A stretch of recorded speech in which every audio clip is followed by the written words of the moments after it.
Olá, seja muito bem-vindo, seja muito bem-vinda a mais um podcast aqui do meu curso. Hoje a gente tem um convidado muito especial, é um cara que inspira, um cara que a gente tem uma admiração muito grande. Ele é muito conhecido nas redes sociais, ele é muito famoso, e ele tirou um tempinho da sua agenda corrida para falar um pouquinho sobre a sua trajetória e convidar o delegado Bruno Lima, para falar conosco hoje nesse podcast. É para contar um pouco de histórias que inspiram para nós do direito, para pessoas que têm uma causa ou que acreditam em alguma coisa e defendem uma tese, defende aí um projeto. E o projeto dele é muito legal, é um projeto de muito sucesso, eu já vou contar, mas quero dar as boas-vindas. Bruno, super obrigado por estar aqui com a gente. Sua agenda é doida, né?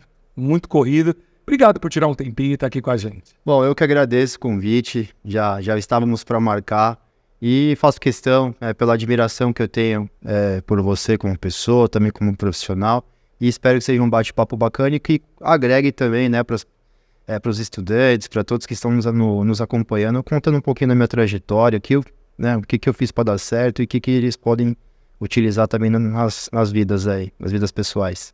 O Bruno tem uma jornada muito legal, que inspira. E eu estava falando aqui, antes de abrir, às vezes as pessoas olham a jornada de alguém, vê a pessoa num sucesso, a gente vai falar um pouquinho sobre isso que é sucesso, vê a pessoa nas redes sociais, fala, nossa, foi fácil, teve sorte, né? Mas a jornada dele, falando um pouquinho de quem é o Bruno Lima, o delegado, legislador, contando a história um pouquinho, ele, formado em Direito, prestou concurso público, concurseiro, portanto, raiz, estudou durante um tempo, prestou concurso para delegado aqui no estado de São Paulo, com 26 anos foi aprovado, foi delegado por um bom tempo, com uma atuação incrível e depois foi para o Legislativo. Deputado estadual aqui no estado de São Paulo, por um mandato, 4 anos, e depois foi para o Congresso Nacional, um dos mais votados, mais de 400 mil votos do estado de São Paulo. Então, é muito legal poder convidar você e ter você aqui hoje para esse papo, porque seja estudante, seja um advogado recém-formado, um advogado já de jornada, alguém que está se preparando para concurso público, que quer ser delegado e vai se preparar, ouvir um pouquinho da história de alguém que tem essa jornada e de causas incríveis. Já vou adiantar, a gente vai falar também sobre direito dos animais, questões envolvendo maus tratos. O Bruno vai falar um pouquinho sobre os termos até que são adequados, o que acontece, porque às vezes a gente não acha que essas coisas existem. Mas Bruno, vamos começar falando da sua jornada como concurseiro. Como que foi isso? Bom, assim, foi tudo muito rápido, tudo que aconteceu na minha vida foi muito rápido, mas como você mesmo disse, com muito esforço. Então eu me formei super novo, com 22 anos, me formei aqui pela FMU. Temos algo porque eu também sou da FMU. Então eu falo que eu passei muito tempo ali na biblioteca da Taguá, né, todos os dias depois das aulas ali. E logo que eu terminei a faculdade, eu consegui a aprovação na ordem. Então logo com 22 eu já consegui tirar minha carteirinha do AB. Uma coisa que é legal ressaltar para o pessoal também, porque quem olha acha que é só sucesso, acha que é só vitória. Eu prestei um concurso para delegado de polícia no Distrito Federal e fiquei por uma questão na primeira fase. Então, assim, para mim foi transformador, mas foi muito traumático. E aí, já dando dica pro pessoal, eu me preparei para um concurso sem ler o edital. Nossa. Quando eu fui ver ali... Foi no escuro. Foi no escuro, então o que eu utilizava aqui de doutrina, de lei, não era... Lei, ok, mas de doutrina, alguma jurisprudência que era mais cobrada lá, eu não aprofundei muito. Então isso me trouxe a maturidade para, quando abriu o concurso aqui em São Paulo, me preparar melhor, né? Então, no começo você acha, nossa, não era... Você fica meio chateado, mas por uma questão não deu certo, mas... Depois eu prestei aqui o concurso de São Paulo. Concurso é isso, né? É isso. Pressa não passa e uma hora. Uma hora deu certo. Eu passei de primeira na ordem, não passei nesse do Distrito Federal, não era para ser, e aí me preparei, já com a bagagem que eu trouxe de experiência da reprovação. Aí sim, quando abri o concurso 2011 aqui de São Paulo, eu consegui focar bastante ali no que de fato era exigido pela banca desse concurso. E também uma coisa que eu não costumo falar, mano, que às vezes não dá nem tempo por conta da nossa correria. A primeira fase do concurso de São Paulo, eu fiz 70 e o corte foi 71.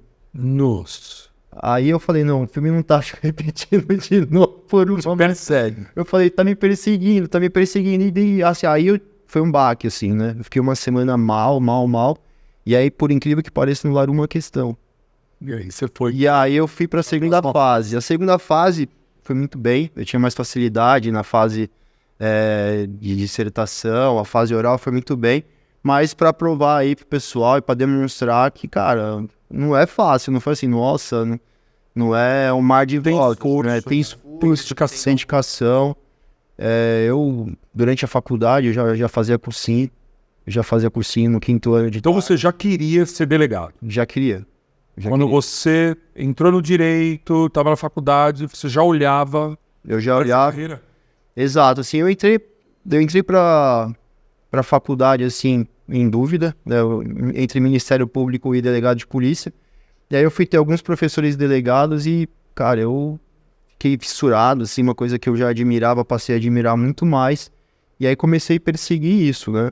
Tanto na preparação aqui em São Paulo, preparação física, preparação psicológica, e depois também as matérias específicas que eram exigidas aqui no concurso de São Paulo. Mas mesmo assim você vê a dificuldade, 70, depois anula uma, eu acho que é isso, não é fácil, não existe trajetória fácil. Não tem projeto de sucesso que caia no colo, tem que ir atrás, tem que buscar, né? Aí você entrou na polícia, assumiu a atividade policial delegado. E como foi para você a causa dos animais? Porque você virou uma personalidade na defesa disso, né? Eu sempre gostei, né? E eu falo que a causa animal, para mim, é de família. Minha família gosta muito, sempre cuidou, sempre tratou, sempre... De molequinho, pegava os animaizinhos, levava pra casa, deixava minha mãe e minha avó doidas.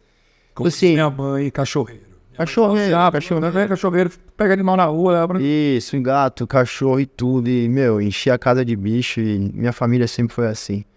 E aí na Polícia Civil eu sempre tive o desejo, né? Eu saí da academia de polícia, minha academia de polícia ela teve duração de 3 meses. E de verdade, não se falava muito em causa animal. Na Cadepol não se falou. Né? A gente não teve nenhum tipo de orientação ali específica, né? Óbvio que uma gama de legislação não deu para aprofundar ali a questão da causa animal, da lei dos crimes ambientais. E eu entrei no 13º DP, na Casa Verde. Eu sou morador de Santana, ali da região. Sou um vizinho. E eu poderia escolher o 20º, só que eu não escolhi porque era da minha casa. Falei, vou prender algum amigo, eu não quero. Vou pegar o 13º, mas aconteceu de prender amigo, infelizmente. E aí, logo que você entra na polícia, clínica geral. Plantão e fazendo todo tipo de ocorrência. Até eu conseguir trazer o amor que eu tinha pelos animais, mas para a parte criminal demorou um pouco. Demorou um pouco porque o 13º não era uma delegacia especializada. Eu era um delegado plantonista e assistente, então fazia de tudo, fazia operação em embriaguez, fazia operação em comunidade, fazia de tudo. Eu acho que o principal e o pior, né, que isso mudou muito, graças a Deus, que é a questão do preconceito mesmo, da instituição com relação à causa, que tinha muito isso. Então mudou a visão da polícia, a polícia passou a ver diferente isso aí. Total.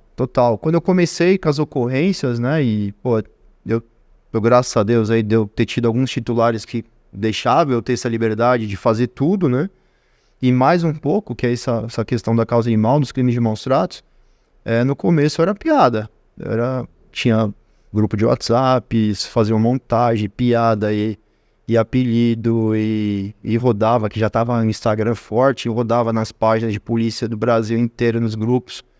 Olha que coisa, né? A gente tem um projeto, a gente tem nossas causas, aquilo que a gente acredita, e às vezes isso até incomoda e isso que você falou, acaba virando piada, né, nos nossos projetos de sucesso. Só que assim, eu sempre fui um cara muito tranquilo e sempre acreditei muito naquilo que eu faço e também muito no que é o propósito. Eu acredito muito nisso, né? No propósito meu aqui, né? Meu propósito de vida. E continuei.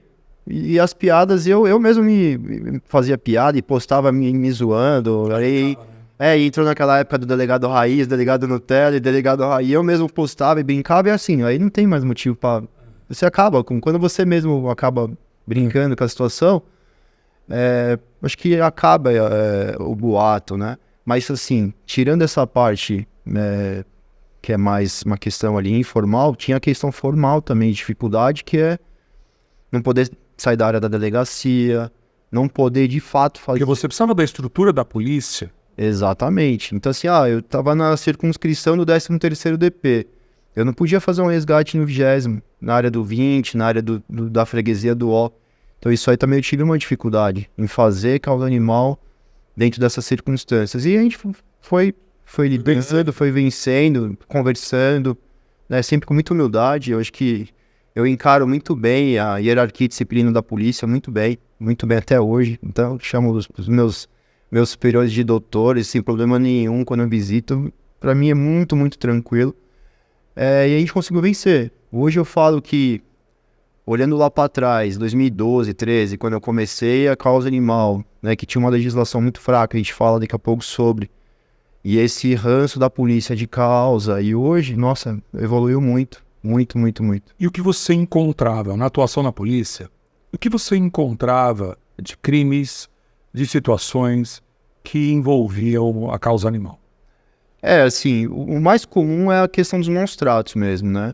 Então, quando eu comecei a fazer... Mas é coisa pesada? Pesada. Quando eu comecei a fazer e postar, todo mundo achava que o 13º era de fato a delegacia do meio ambiente, e todo mundo ia lá. Eu chegava no meu plantão, já tinha cachorro amarrado na porta da delegacia, era cachorro amarrado na rua de baixo. Quantos cachorros você levou pra tua casa? Eu levei uns 5, e aí a gente foi arrumando doação e tudo mais. Mas assim, o mais corriqueiro, maus tratos. De todo tipo. Zoofilia, que é uma coisa que, quando me perguntam, né? O que é a zoofilia? Zoofilia é a prática sexual com animais. Tá. Então, isso existe? Existe, acontece, é mais comum do que parece. Todos os dias nós recebemos, inclusive acabei de sair aqui do meu gabinete, estávamos analisando um caso de zoofilia, sim, explícito. Já tivemos várias ocorrências em que nós atuamos, não só com a zoofilia, mas grupos organizados para a prática e disseminação de conteúdos de prática de zoofilia. Existem grupos para isso? Grupos de WhatsApp, grupos na Dark Deep Web, então assim, tem, infelizmente. É um dos casos mais bárbaros. Fala, às vezes, a ignorância sobre o assunto, quando pensa em maus tratos de animais, às vezes as pessoas pensam naquilo que é o óbvio. Um cachorro que é abandonado ou que fica preso. Claro que isso não deixa de ser, mas nós estamos falando de coisa muito mais grave. Muito mais grave. E tem que atentar, né, para caracterizar o crime de maus tratos, tem que atentar contra a simples liberdade dos animais.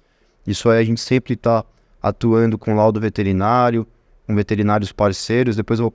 Acaba sendo muito multidisciplinar, né? Muito. E assim, eu vou contar depois aqui um avanço bacana que nós fizemos aqui na polícia, que é a perícia da equipe especializada em crime de maus tratos, para laudar. Tá. E também o tráfico de animais silvestres, né? Eu atuava muito na área ali do Campo de Marte, e tinha muita movimentação, tanto a rodoviária ali, do Tietê. Mas então a delegacia da Casa Verde no final... Era uma área grande. Era uma área propícia para isso. Porque, lembrado, tem o Campo de Marte, sim.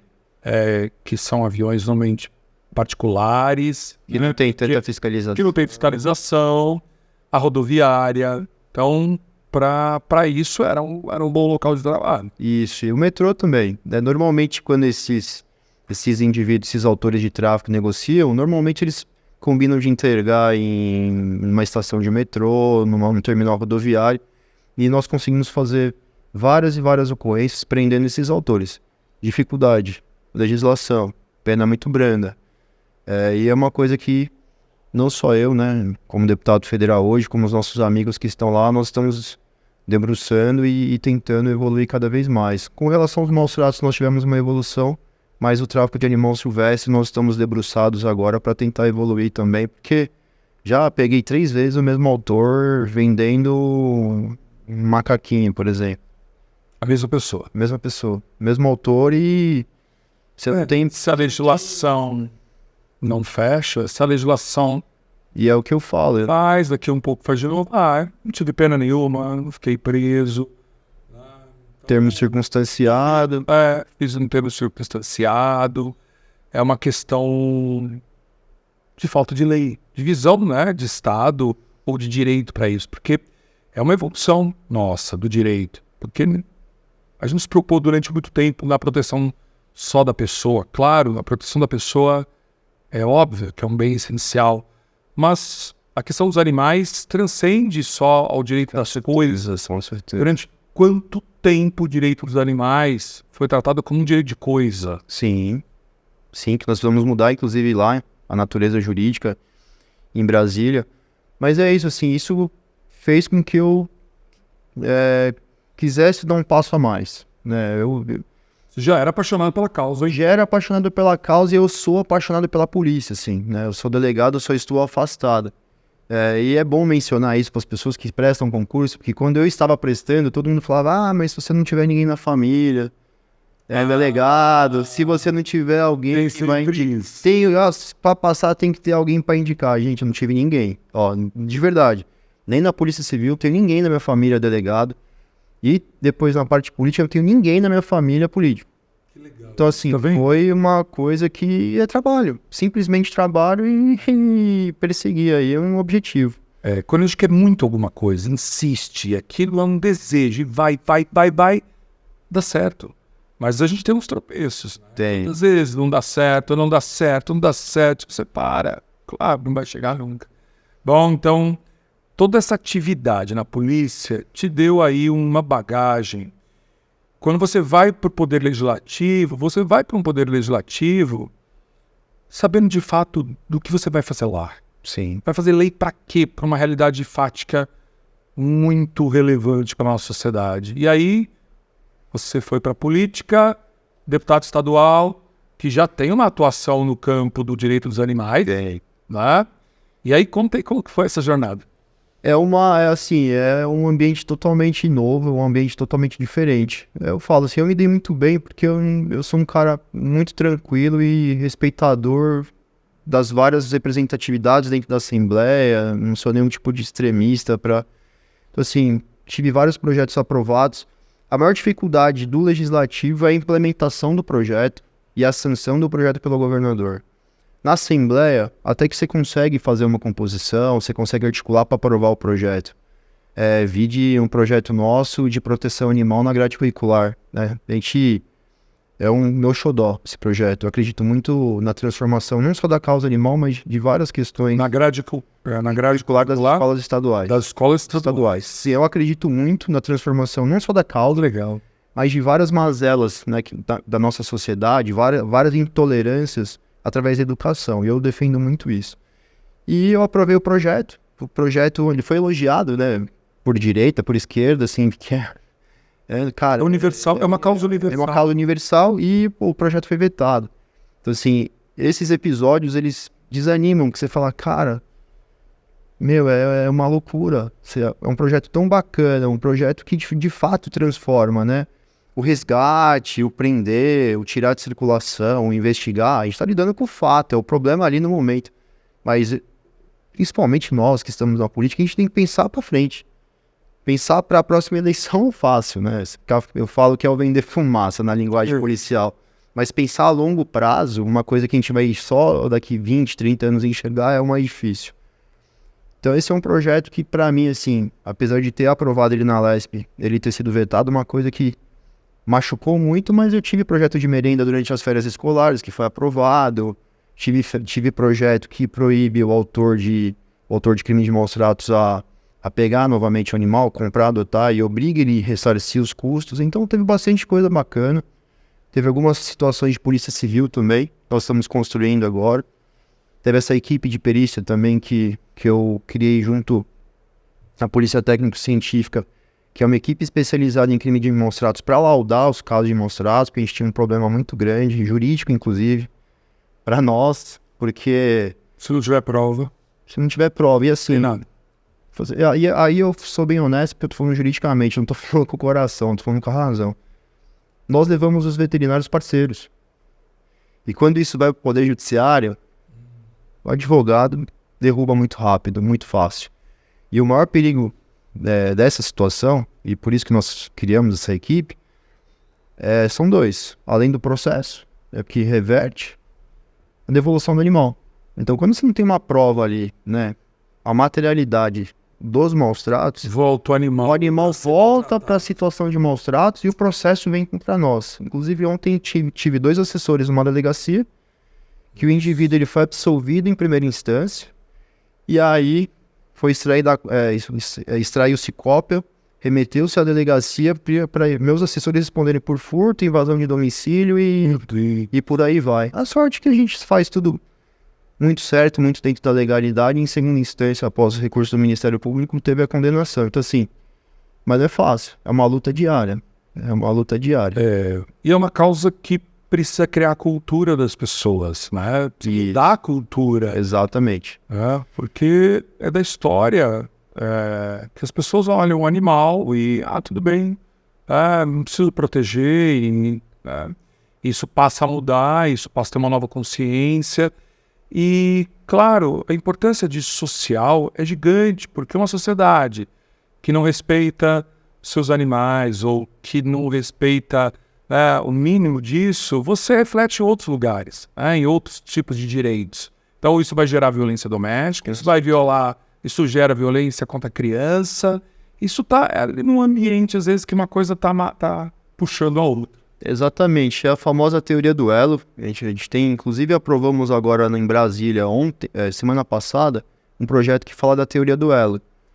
Que é o autor que pratica o crime de maus-tratos, ele tem a predisposição já praticar outros tipos de crime. E de verdade, assim, na parte prática, os autores, 80% deles têm outros tipos de passagem contra idosos, contra crianças. Que a gente fica pensando, para você agredir um animal intencionalmente, você tem que ter algo muito esquisito na sua personalidade. Com certeza. Porque é algo tão frágil, tão dócil, tão... Você agride, para você agredir um animal, você agride outros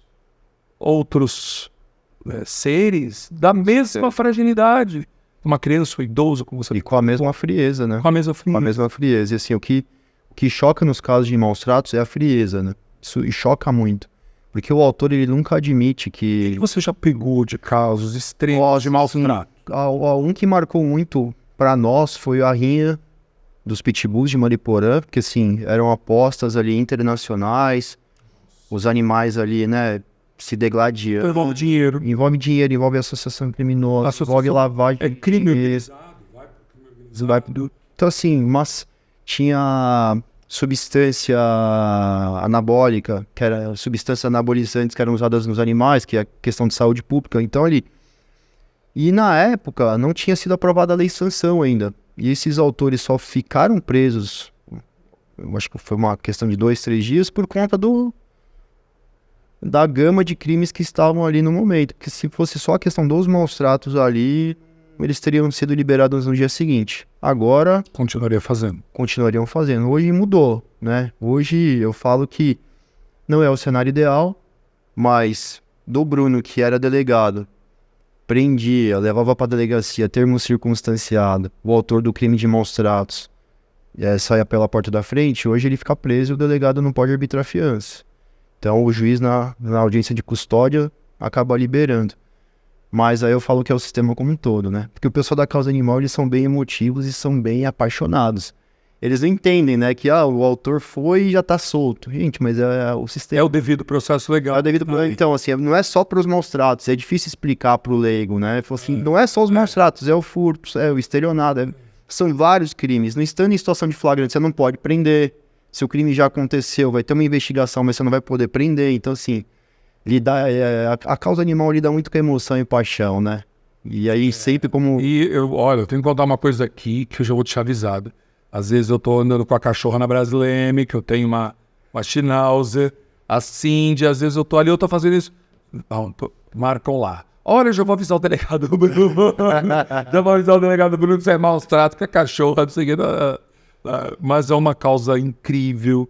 E no Congresso, quais são aí as suas ideias de leis? O que precisa vir para o Brasil em termos de melhoria legislativa?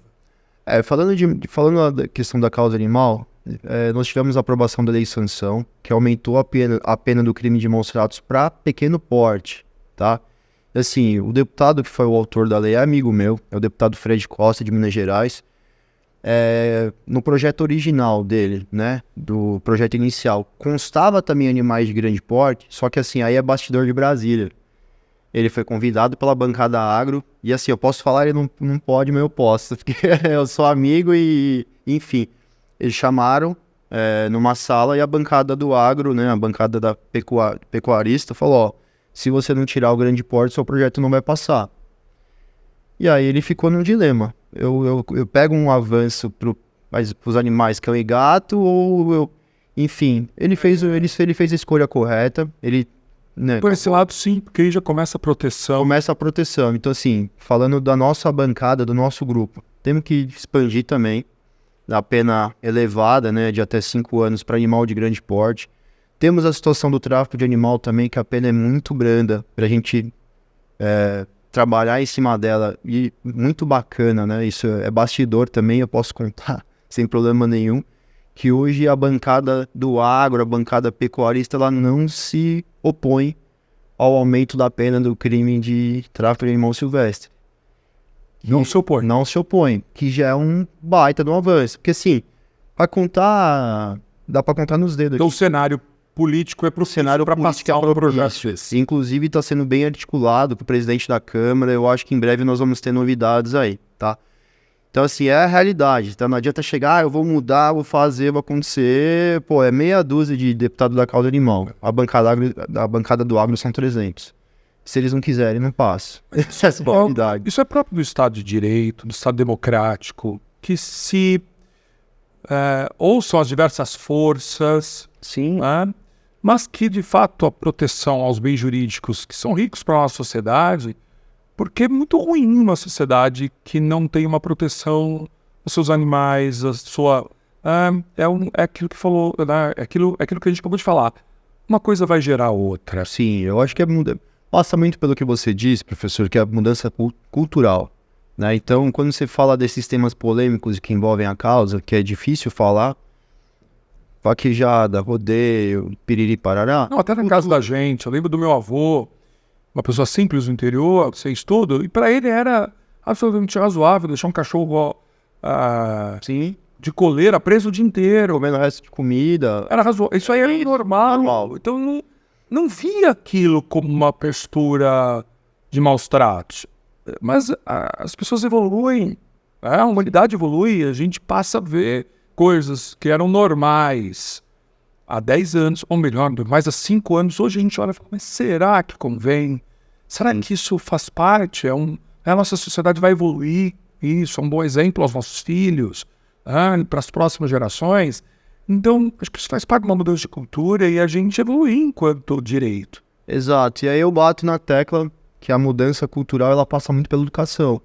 E aí é um projeto que eu apresentei em Brasília, que é, de novo, né, se eu falar aqui, não tem problema, porque hoje, claro, tirando a questão do atrito político, eu tenho um relacionamento bom com o Dória hoje, né? Aquele que vetou o projeto.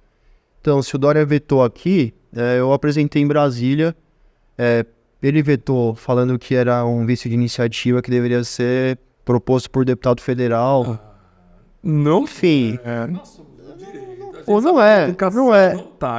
É que na verdade... competência privativa da União. É que na verdade... Aí é bastidor político. Quando no meu mandato de deputado, eu optei por votar contra a reforma da Previdência, eu fiz uma escolha. Assim, ó, eu voto com a minha classe, minha categoria, e tô lascado até o final do mandato, ou eu vou votar a favor da Previdência, e eu vou ter projetos para causa animal que serão sancionados. Eu optei por ficar com a minha consciência. Não, mas existe. Que você tem total razão. Se começar na educação, se as nossas crianças souberem, se os nossos adolescentes souberem do que pode e que não pode, isso aí a gente tem a longo prazo. A lei é legal, mas a lei a gente sabe que se precisa ter lei, é porque precisa corrigir algo que não está saudável, que está doente numa sociedade. Então, para precisar fazer uma lei para dizer não maltrate o animal... não é normal. Não é normal, as pessoas não estão agindo normalmente. Então, a lei vem... a gente já viu tantas leis dessa natureza, como, por exemplo, a Lei Maria da Penha. Sim. É normal? Precisa ter uma Lei Maria da Penha para dizer não agrida, não faça violência doméstica? Por que precisa de uma lei? Pelo amor de Deus, eu estou dizendo que a lei não é necessária. Sim. Mas no estado de normalidade, de pessoas normais, pessoas com uma saúde social razoável, não precisaria se falar nisso. Não deveria existir violência doméstica, como não deveria existir violência contra animais. O Estado deveria ter... A gente falou muito do aspecto criminal, mas nós temos todo o viés que é cível, que é de consumidor, que envolve compra e venda de animais. Sim. A regulamentação disso. Sim. Isso é cível, isso é direito do consumidor, tem que ter regra para esse limite. Então a gente vira e mexe, ouve, o Estado X proibiu, tal, ou fez tal. Então tem que ter regra. Quanto pode? Então, eu vi nos seus posts muitos canis. Sim. Que você ia lá e... Então, mas eu falo, especificamente falando da venda, eu, Bruno, enquanto ativista, eu sou contra vender animal. Só que, enquanto eu estava na Assembleia, aí sim, se eu apresentasse um projeto proibindo venda, ia ser inconstitucional. Que eu não posso tratar de comercialização e proibir comercialização. Mas regulamentar a venda. Regulamentar, só que aí, de verdade, não seria aprovado. Eu apresentei um projeto, ele não seria aprovado. Porque tanto quem é a favor da venda, como quem é contra a venda, eles não querem que regulamente. Um quer que proíba e o outro quer que não regulamente nada. Então, assim, é uma mudança cultural também. É cultural. A partir do momento que as pessoas não comprarem mais, não vão precisar regulamentar nada, porque não vai ter demanda. Assim, mas esse tema da venda é bem polêmico. É polêmico. Muito polêmico. Mas vamos falar naquilo que você estava dizendo, né? O mínimo o Estado precisava ter, que era a regra no mínimo de proteção. Concordo. Então, quando se discute a questão adota, compra, que é uma questão polêmica... Sim, mas também a pessoa também, hoje, ela tem opção, ela tem que ter o direito de comprar se ela quiser. Sim, mas quem eu não quero usar um termo equivocado para isso, porque não é coisa, a gente tem que parar. Sim, eu concordo. Mas quem compra um animal de um canil, o Estado tem que cuidar da proteção. Com certeza, com certeza. O que a gente não pode é proibir de saída, assim, né? E por isso que eu falo da evolução. E é assim que a gente está tentando construir os projetos em Brasília, de uma forma muito impessoal, que é uma coisa que tinha muito, né? E aquele deputado que ele quer o projeto dele. Se não for dele, o nome dele... Inclusive a vaidade de pôr o nome dele no projeto. Aí é demais, entendeu? Então, assim, hoje, até pelo grupo que está em Brasília, é sempre em coautoria, 4, 5 autores para o projeto ganhar força. Aprovamos agora com a Maria do Rosário. O projeto Não é Não. Eu tô junto no projeto, que é o atendimento nesses estabelecimentos comerciais, no caso desse jogador de futebol aí que encontra-se preso, entendeu? Então, assim, eu acho que tem que parar de ter essa questão. Eu falo muito mais pelo viés político, né? Essa coisa muito pessoal, né? Eu quero, sou eu. Não, tem que ter entregas positivas e eu acho que por isso que a gente já conseguiu aprovar 2 projetos. Você fala, Brasília é difícil aprovar. Não é. É só tirar a vaidade e insistir e pensar no coletivo, não pensar no individual. Muito legal. Olha, um papo gostoso. A gente quase aqui 1 hora batendo um papo sobre esse assunto. É um assunto que certamente não tem fim, gera muita curiosidade e mais, né? Para a gente ir saindo da ignorância de alguns temas, que para nós são termos normais, mas que a gente precisa olhar uma certa mudança de cultura, de paradigma, para defender novos direitos. Bruno, super obrigado. Mais uma vez, um prazer tê-lo aqui na nossa casa. E quem não segue o Bruno, bora, né? Lá na rede social. Ele tem um perfil incrível e eu tenho muito prazer quando eu encontro pessoas do direito que, de fato, têm um propósito de mudar a lei, de fazer lei que interesse e técnica. A gente olha no nosso congresso e eu estou em casa, aqui no nosso podcast, e eu vou dizer com a maior transparência, às vezes eu tenho vergonha dos nossos legisladores. A gente ouve falando umas coisas, falando, meu Deus do céu. E não é que um legislador precisa ser do direito. Um legislador pode ser um médico, pode ser uma enfermeira, pode ser um engenheiro, é bom que seja, né?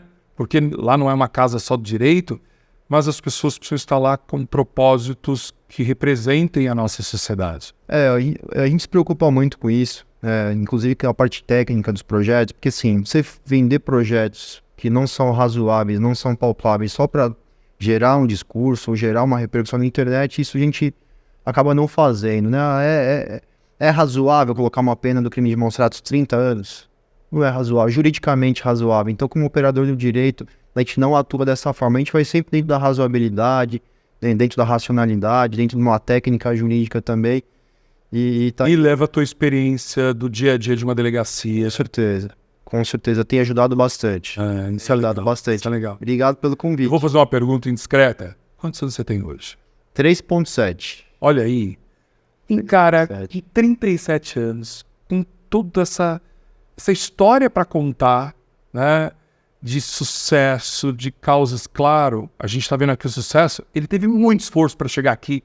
Estudou para delegado, foi concurseiro, passou, foi se embrenhar em ter que colher voto, porque isso também é um trabalho árduo, né? Foi colher voto e está aí hoje apresentando projetos para a nossa sociedade, para o nosso direito, que faz diferença e que muda aí a vida de muita gente, né? Incluindo a gente, bicho, né? Eu não vou entrar nessa discussão se bicho é gente, é coisa, mas coisa a gente já tem certeza que não é, né?